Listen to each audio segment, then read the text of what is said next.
I'm Dr. Priti Anand, and I'm the mentor from StudyMEDIC. And I'll be briefing you about the complications related to the bowel injury after the cesarean section or during the cesarean section. So complications can be in the form of obstruction. It can be in the form of injury. Okay. So obstruction, variety of obstructions are functional and non-functional variety. Functional means something which has not obstructed because of some mechanical way. Non-functional means which has been obstruction has been there because of some mechanical obstruction. Suture, very rarely the suture may be a cause of obstruction. There may be adhesions which has resulted in the obstruction of the small bowel, which we count as non-functional bowel complication, non-functional type of obstruction in the case of bowel injuries. Now, functional basically are of two varieties. One is paralytic ileus, other one is the Ogilev syndrome. Both of them is usually a paralysis of the intestine. So paralytic ileus basically is a kind of intestinal obstruction, which is a functional variety, where most commonly you can say that the bowels are very slow to start after the surgery. It resolves on its own, but yes, the patient may have some problems, which we'll discuss. Ogilev syndrome is similar to the paralytic ileus, but it is a severe variety where mainly the colon is involved, right side, and it has more serious problems in the presentation. And also it is usually because of the problems related to the nerve supply has been somewhere hampered to the colon, and there is a little less mobility because of that, which results in the grievous signs and symptoms later on. So how do we differentiate both of them? Where the paralytic ileus can be throughout the gut, Ogilev is mainly related to the colon, most commonly to the right side.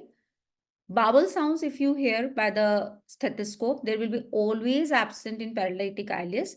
They may be high, they can be absent, they can be hyperactive or high pitched in case of Ogilev syndrome. Nausea and vomiting, because the upper tract is most commonly involved in paralytic ileus, so it's more common. It may be present in Ogilev, maybe not very severe, but yes, it may be present.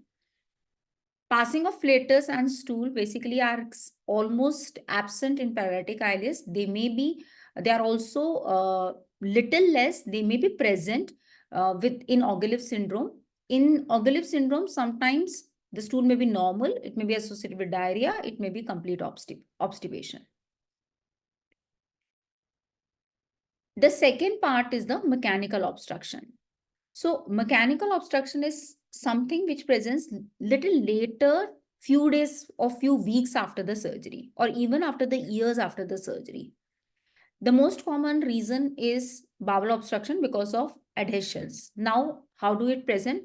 The signs and symptoms are basically the same. There will be pain, there will be nausea, vomiting, distension, and constipation. And the X-ray with the CT scan plays a very important role in the diagnosis. So X-ray we'll discuss and we'll see also there will be multiple air fluid levels. CT, it is a first line to rule out the bowel ischemia. Different obstructions with selected candidates with laparoscopic adhesiolysis, it may show the transition point, and it can reveal the necrosis and perforation also. The treatment part may be conservative, and majority of them usually requires a surgery. So for the mechanical obstruction, the nausea and vomiting is little severe variety. It may be greenish colored, which is bilious vomiting, because the tract is completely closed. So the part which is loaded with the gas and fluid will result in the blotting and abdominal distension and discomfort with the cramping, because after all there is an obstruction. So the bowel will always squeeze to push the thing. So there will be severe cramping and discomfort. And because the patient is not passing, will not be able to pass anything. So there is a complete obstipation also. How do we differentiate between them? So paralytic ileus, three of them usually have the symptomatology same, like abdominal pain, there will be nausea, vomiting, obstipation, constipation. But because paralytic ileus is the part, mainly the small gut is involved, though it involves the whole gut, it has mild variety of pain, little more nausea and vomiting with obstruction, signs and symptoms like constipation. with respect to acute colonic pseudo obstruction, there will be pain which may be little severe than the ileus. Constipation, obstipation may not be present, but may be associated with some loose diarrhea also, and present with a little nausea and vomiting, which is not very severe as compared to the ileus, but the pain and distension is too much. Mechanical obstruction will have severe cramping pain, complete obstipation, nausea, vomiting to a little greater than 3 of them. Now, when you do physical examination for ileus, it is there's an abdominal distension. When you auscultate, you will see that it is completely silent, and on percussion, it is a tympanic note. For pseudo obstruction, there may be distension, definitely is there. There is a large distension with localized tenderness. On auscultation, there may be peristaltic waves, hyperactive can be heard, and tympanic note. Similarly, mechanical obstruction will have distension, localized tenderness on auscultation, because as I told you, it will try to push the content. So high-pitched bowel sounds are heard, peristaltic waves, and because of distension, there may be some tympanic note may be there. Plain radiograph in ileus, there will be a complete distension, complete bowel is seen to be distended with the air, and may be present below the diaphragm as well. And pseudo obstruction, there will be isolated large bowel dilatation is seen. And for mechanical obstruction, there are multiple ladders of air fluid level which are seen. So let's see the pictures first of all. So as you can see, the whole bowel is filled with gas. So it's a case of paralytic ileus. This is a case where the large bowel is seen to be filled with gas and grossly dilated. It is a cecal, or you can say acute colonic pseudo-obstruction Ogilev syndrome.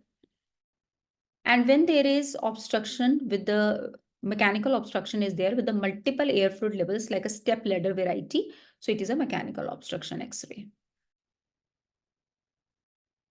Now, how do you manage these patients? Majority patients with the paralytic ileus and Ogilev syndrome, they prefer to give them some conservative management like nil per mouth, putting NG tube, giving IV fluids, some pain, antispasmodics.